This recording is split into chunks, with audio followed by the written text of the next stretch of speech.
Bonjour à toutes et tous, correction de l'exercice PTA 1, 2, 1. Un gaz passe d'un état avec une pression de 1 bar, un volume de 10 litres et une température de 300 Kelvin, un état final dont la pression vaut le double et par contre on a le même volume. Donc on a une transformation, alors faites attention, j'avais dit une bêtise donc ça me permet de corriger. Cette transformation n'est pas forcément isochore, on sait juste que le volume initial et le volume final c'est la même chose, mais au milieu il aurait pu se passer quelque chose d'extrêmement étrange. D'accord. Donc il ne faut pas sauter sur des conclusions, si on a d'informations que sur le volume final et le volume initial, on ne peut pas conclure que la transformation est isochore. Par contre, tout ceci étant des fonctions d'état, on peut quand même faire un certain nombre de choses, en particulier on peut déterminer TF. Alors donc je ne peux pas utiliser le fait que la transformation soit isochore, par contre je peux tout simplement écrire que VF égale V0, c'est écrit très nettement dans l'énoncé, et ensuite utiliser l'équation d'état des gaz parfaits. En fait, il s'avère que VF c'est NRTF sur la pression finale, et V0 c'est NRT0 sur P0. Et il s'avère que PF, donc les NR disparaissent, et donc là je vais tout simplement écrire que TF c'est égal à T0 facteur de PF sur P0, et l'énoncé vous raconte que PF sur P0 tout simplement 2, donc c'est 2T0. Donc là je vais l'écrire dans un coin là-bas, TF est égal à 2T0, donc grosso modo c'est relativement simple, on a compressé notre gaz tout en maintenant son volume constant, on a juste augmenté la pression, et ça a pour résultat immédiat de multiplier par de la température. Donc, on vous explique que cette transformation s'effectue de façon isochore et monotherme. D'accord. Donc, isochore signifie bien que le volume va être constant en permanence et qu'elle est monotherme, c'est-à-dire qu'elle va se faire au contact d'un unique thermostat. Alors, pareil, on va faire quelques petits dessins pour comprendre. Si je dis que ça, c'est mon système, donc ça, c'est mon thermostat et que ça, c'est mon système, voilà, je vais faire ça comme ça signifie en fait que mon système va échanger de l'énergie sous forme thermique avec, alors je vais même le faire de façon conventionnelle, ce sera plus propre, voilà, dans le sens, ah mais c'est pas possible, voilà. Donc mon système va récupérer un transfert thermique que je vais appeler Q entre l'état initial et l'état final de la part de mon thermostat. D'accord. Ça c'est la première chose. Et surtout que mon système va s'équilibrer thermiquement avec le thermostat. Ça, on peut en conclure que la température finale, c'est 2T0, mais on sait aussi que la température du thermostat, ça va être égal forcément à la température finale, c'est-à-dire égal à 2T0. Donc voilà nos informations qui sont importantes. Là, on peut en déduire directement la température du thermostat, ce qui est demandé par l'énoncé, tout simplement parce que c'est la condition d'équilibre d'un système avec le thermostat. Monotherme veut dire un seul thermostat, et en particulier, donc ça veut dire que la température extérieure ne change pas. Donc cette transformation va être essentiellement irréversible, ça c'est une autre conversation, tout simplement parce qu'elle n'est pas adaptée. On va avoir un transfert thermique avec une température intérieure et une température extérieure qui seront en permanence différentes. Donc première étape, effectivement la température du thermostat, qui vaut TF de T0, la variation d'énergie interne, le travail et le transfert thermique reçu. On est parti, on va commencer par les choses simples. La meilleure façon de faire, c'est tout simplement que le travail de l'état initial à l'état final vaut 0, tout simplement parce qu'on a une isochore, et que factuellement, quand on fait ça, on va pas avoir d'isochore. Donc en fait, probablement, enfin pas probablement, avec une certitude absolue, la façon dont on a fabriqué cette transformation, c'est simplement en enfermant un gaz dans une boîte fermée, d'accord, indéformable, et en le mettant en contact avec un thermostat qui va être a priori plus chaud, d'accord, qui vaut le double de la température, qui est à 600 Kelvin, donc la pression à l'intérieur va augmenter puisque le gaz ne peut pas se dilater puisque le volume est imposé. Une fois qu'on a raconté ça, eh bien, on va pouvoir évaluer le transfert thermique. Alors, on n'a pas de formule pour le transfert thermique si, pardon, on va pouvoir évaluer le transfert thermique en sachant que c'est une isochore et donc que ça vaut par définition NCV molaire, facteur de delta T. Autrement dit, NR sur gamma moins 1 si on veut repasser en gamma, multiplié par la variation de température, et la variation de température vaut tout simplement T0. Tout simplement parce qu'on passe de T0 à 2T0 et donc la variation de température vaut T0. Petite remarque, ceci est également égal à la variation d'énergie interne. Il y a deux façons de faire ça. Soit on dit que le travail est nul et on applique le premier principe, soit on dit tout simplement que delta U pour un gaz parfait, c'est NCV molaire, delta T, ça tombe pile poil sur la même chose. Et ben on a tout. On a bien la température initiale, la version d'énergie interne, le trait et les traces thermiques reçues. Donc ceci termine la question numéro 2. Alors, je vais garder ces deux informations très, très précieusement. Voilà, en particulier celle-là. Et celle-ci, voilà, comme ça va être intéressant. Je vais les mettre là-bas. Et me rappeler que ce truc-là vaut également le transfert thermique de l'état initial à l'état final. Et je vais pouvoir continuer l'exercice tranquillement. Alors, en fait, on peut effectivement, au lieu d'aller de l'état initial à l'état final par un isocore, on peut faire quelque chose de différent et en particulier faire d'abord une détente isotherme réversible et ensuite une adiabatique réversible. Première chose, on vous demande de reprendre ça dans un clapeyron, ça c'est essentiel, même si on ne vous le demande pas. C'est vraiment quelque chose à faire très rapidement pour se rendre compte de ce qu'il se passe. Donc on y va, diagramme de clapeyron comme ça. Notre transformation d'origine est une transformation isocore, c'est-à-dire qu'elle est représentée par une droite verticale. Je vais la faire comme ça, voilà, quick. Et le volume reste fixe, mais la pression augmente, donc ma transformation, elle est comme ça. D'accord. Voilà. Ça, on est à P0 ici. Ici, on est à 2P0. Voilà. Et donc, ça, c'est ce que j'ai appelé mon état I, et ça, c'est ce que j'ai appelé mon état F tout à l'heure. On raconte d'abord qu'on va faire une détente isotherme réversible à T0. Donc T0, en fait, c'est la température de ce point-là. Et donc, je vais tout simplement tracer l'isotherme qui passe par l'état initial sous la forme d'une branche d'hyperbole puisqu'on a un gaz parfait. Et ensuite, il faut revenir avec une adiabatique réversible pour aller jusqu'à un état... Alors, l'état intermédiaire s'appelle I, donc ça, c'est un peu con. Je vais l'appeler 0, celui-là. Voilà, histoire de ne pas dire de bêtises. Voilà, donc ça, c'est mon isotherme à T0. Et en fait, si je monte et que je fais une adiabatique, en fait, je vais jamais réussir à faire F. Donc en fait, ma transformation, elle va être comme ça. Je vais être d'abord obligé... Bon, on vous dit que c'est une détente de toute façon. Donc une détente, c'est que le volume augmente ou que la pression diminue. Hein, c'est comme vous voulez. Voilà, voilà une détente isotherme. Jusqu'à un état intermédiaire qui s'appelle O. Et ensuite, je vais remonter avec une adiabatique réversible, comme ça. C'est pareil, c'est une branche d'hyperbole, elle n'est pas belle du tout, mon adiabatique réversible. Je vais essayer de la faire dans l'autre sens. Voilà, comme ça. Et donc en fait, on va avoir un espèce d'aller-retour jusqu'à F. On vous demande de déterminer, ben non c'est pas 0, c'est I justement, je dis n'importe quoi. Voilà. On vous demande de déterminer l'état I complètement. Alors ça en fait on va devoir brancher un peu les deux choses. On voit que, alors il y a des choses simples. On sait en partie que TI c'est égal à T0, tout simplement parce que c'est une isotherme.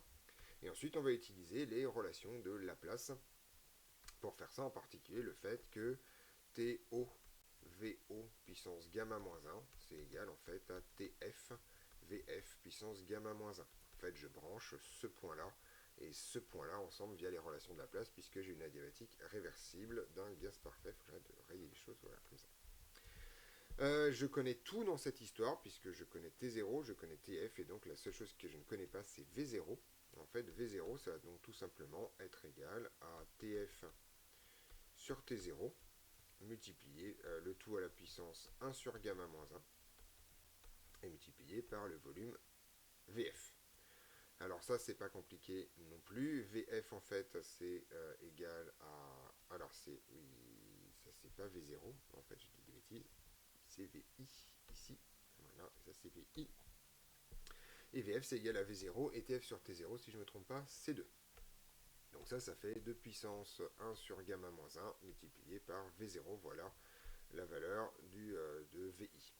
Si on veut ensuite trouver PI, c'est pas extrêmement compliqué. On peut soit utiliser encore une fois Laplace, ce qui peut être à mon avis le plus simple, soit utiliser l'équation d'état des gaz parfaits. On va retrouver littéralement la même chose avec un peu de bricolage. Donc l'idée ici est la chose suivante. On sait que PI, que je ne me gourre pas sur les indices, puissance 1 moins gamma, TI puissance gamma, donc TI c'est T0, ça c'est bon. Ça va être égal à PF puissance 1 moins gamma multiplié par TF puissance gamma. Ce qui m'intéresse, c'est d'extraire PI de cette histoire. Oui, c'est ça, PI. Donc PI, c'est tout simplement égal à PF, facteur de TF sur T0, le tout puissance gamma sur 1 moins gamma.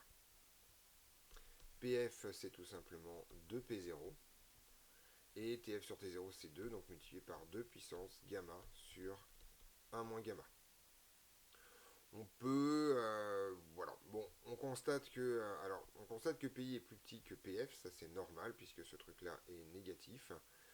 Ça peut être intéressant de le comparer à P0 pour vérifier en particulier qu'on va bien descendre en pression pour l'état intermédiaire. Donc là, c'est 2 puissance gamma sur 1 moins gamma plus 1. Et si je mets tout au même dénominateur, d'accord, je vais me retrouver avec un truc rigolo qui est que c'est P0 facteur de 2 puissance 1 sur 1 moins gamma, puisque en gros, je vais avoir un gamma plus 1 moins gamma. Ce truc-là, en fait, est inférieur à 1, tout simplement parce que l'exposant ici est négatif, puisque gamma est structurellement plus grand que 1. Donc on constate bien que la pression va diminuer lors de l'isotherme, on n'a absolument pas le choix. Au contraire, le volume, lui, va augmenter par rapport à V0, hein, puisque l'exposant ici, en l'occurrence, c'est positif. Donc on a tout, les caractéristiques de l'état intermédiaire, voilà. Je vais peut-être les noter quelque part, ça serait pas mal. Alors, je vais juste les copier-coller en fait. Donc, je vire ça. Et je dis que VI, voilà, tout ça là, c'est égal à ce truc-là. J'ai oublié le signe égal dans la bataille, c'est pas grave. Voilà. Et que PI, c'est égal, je vais aller chercher, il est tout en bas là. Chercher tout ce truc-là. En essayant de vite prendre toutes les choses qui ne m'intéressent pas. Je le montre, j'ai oublié un indice, c'est pas gênant. Et PI, c'est ce truc-là, voilà, je vais le mettre là. Et il manque juste l'indice P0 et ce sera parfait. Je vire donc tous les calculs intermédiaires qui encombrent mon écran. Vous me donnez juste 10 secondes pour finir ça. Et on est reparti pour les calculs. Une fois qu'on a l'état I complètement, là c'est ce qui se passe ici, on vous demande de déterminer le travail et le transfert thermique reçu sur l'ensemble de la transformation. Alors, donc l'idée est la chose suivante, le travail c'est une histoire de chemin, donc en gros le travail reçu sur l'ensemble de la transformation, c'est le travail reçu sur le chemin OI plus le travail reçu sur le chemin IF. C'est plus ou moins facile à calculer cette histoire, mais on va voir qu'en fait ça se passe quoi. Alors, première étape, oui on va y arriver, on va donc leur donner des numéros, ces deux étapes je vais les appeler 1 et 2. Donc OI, ou quoique non j'ai des indices, ça sert à rien de leur donner des lignes. Donc je vais d'abord calculer les choses faciles. Donc ce que je sais, c'est que sur l'étape OI, la variation d'énergie interne vaut 0. Tout simplement parce qu'on a affaire à un gaz parfait et que l'énergie interne d'un gaz parfait ne dépend que de la température. Donc si vous ne changez pas la température, vous ne changez pas non plus l'énergie interne.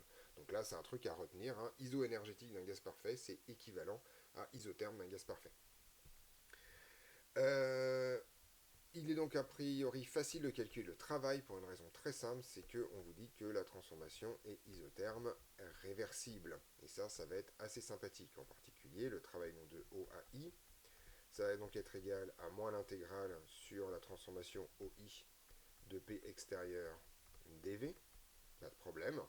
Et en fait, comme la transformation est réversible, P extérieur est en permanence égal à P. Donc c'est l'intégrale de O à I de P dV. Attention ici, la pression donc va varier, c'est-à-dire qu'on va adapter en fait l'extérieur tout doucement à la baisse de pression intérieure. On va grosso modo tirer le piston vers le haut tout doucement pour que la pression extérieure s'adapte à la pression intérieure en permanence. Donc là, pour calculer ça, c'est un calcul classique dans les isothermes du gaz parfait. Je vais remplacer P par nRT dV sur V. Et il s'avère en fait que T est une constante puisqu'on est sur un isotherme. Donc ça, en fait, c'est tout simplement T0. Et ça va me permettre de finir le calcul très simplement, puisque en fait, je vais pouvoir sortir moins nRT0 de l'intégrale et calculer une primitive de ça, et je vais avoir tout simplement logarithme népérien de VI sur V0. Ça, je peux le calculer en fait, hein, c'est tout simplement moins nRT0 fois le logarithme népérien, et en fait, VI sur V0, c'est tout simplement 2 puissance 1 sur gamma moins 1, et les propriétés du logarithme me racontent que c'est donc moins nr ti sur gamma moins 1, logarithme népérien de 2.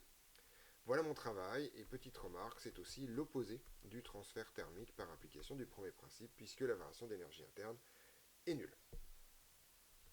On cherche donc le travail transfert thermique, on a les deux. Donc ça, c'était la première étape, hein, de O jusqu'à I. Voilà. Et la deuxième étape, c'est pas extrêmement compliqué, en fait, c'est une adiabatique réversible. Et donc ça, on en déduit directement que Q de I jusqu'à F, c'est égal à 0 parce que c'est une adiabatique, et que donc le travail de I jusqu'à F, c'est tout simplement égal à delta U de l'état intermédiaire jusqu'à l'état final. Comme on a un gaz parfait, delta U est toujours facile à calculer, c'est N CV molaire multiplié par la température finale moins la température initiale. On transforme ça en disant que ça c'est NR sur gamma moins 1, c'est l'expression de CV molaire. TF vaut 2T0 et la température intermédiaire vaut T0 puisqu'on avait une isotherme. Résultat des courses, ce travail-là vaut tout simplement N gamma. Il n'y a pas de gamma, je ne sais pas pourquoi j'ai mis un gamma. Excusez-moi, il n'y a pas de gamma ici. C'est un R, j'ai mal recopié. C'est un grand R ici. Voilà, il faut que j'efface ce gamma-là. Donc ici, c'est NR sur gamma moins 1 qui multiplie T0, puisque c'est 2T0 moins T0. Il y a un petit trait en trop là, je sais pas trop. Je vais l'écrire un peu plus proprement. Voilà, 2T0. Donc NRT0 sur gamma moins 1 pour le travail et pour la variation d'énergie interne. Pour avoir la totale, bah, c'est pas extrêmement compliqué. En fait, il suffit tout simplement de faire la somme des deux. Donc le travail que je vais appeler W', de l'état initial à l'état final, c'est pas le même, on n'a pas le même chemin, donc c'est pas le même travail, c'est tout simplement ça plus ça. Donc je me rends compte que je peux factoriser. D'ailleurs ici j'ai écrit des qu'est-ce que j'ai écrit là? C'est TI ou c'est T0? Ah oui, TI et T0 c'est la même chose, pardon. Donc je sais pas pourquoi j'ai mis TI, ici c'est T0, c'est la même bête. Donc je vais pouvoir factoriser NRT0 sur gamma moins 1, par ailleurs, sur l'ensemble des deux expressions. J'ai un moins logarithme népérien de 2 qui se balade ici. Et ici, j'ai tout simplement un plus T0 qui se promène là, et non plus 1, puisque sinon, c'est pas très homogène cette histoire. Donc, je vais remettre plusieurs formes. Voilà, donc 1 moins le logarithme népérien de 2 pour le travail. En ce qui concerne le transfert thermique, Q' de O jusqu'à F, et bien c'est simplement ça, plus 0, donc c'est tout simplement NR T0 sur gamma moins 1 que multiplie le logarithme népérien de 2. Petite remarque, si on fait la somme des deux, on trouve la variation d'énergie interne sur l'ensemble du processus et on est censé retrouver la même chose qu'au début, que j'ai noté quelque part, qui vaut effectivement R. Pourquoi il n'y a plus de N dans cette histoire? N a disparu là, je ne sais pas pourquoi. NR T0 sur gamma moins 1, qui est exactement ce qu'on trouve là. Donc là, on retrouve le fait que quand on change de chemin, on va changer la valeur du travail, on va changer la valeur de l'énergie interne, du transfert thermique, pardon, mais on ne va pas changer la valeur de la somme des deux, à savoir la valeur de la variation de l'énergie interne. On a répondu à toutes les questions de l'exercice. Ceci termine donc cette correction. On se retrouve dans d'autres vidéos pour d'autres corrigés.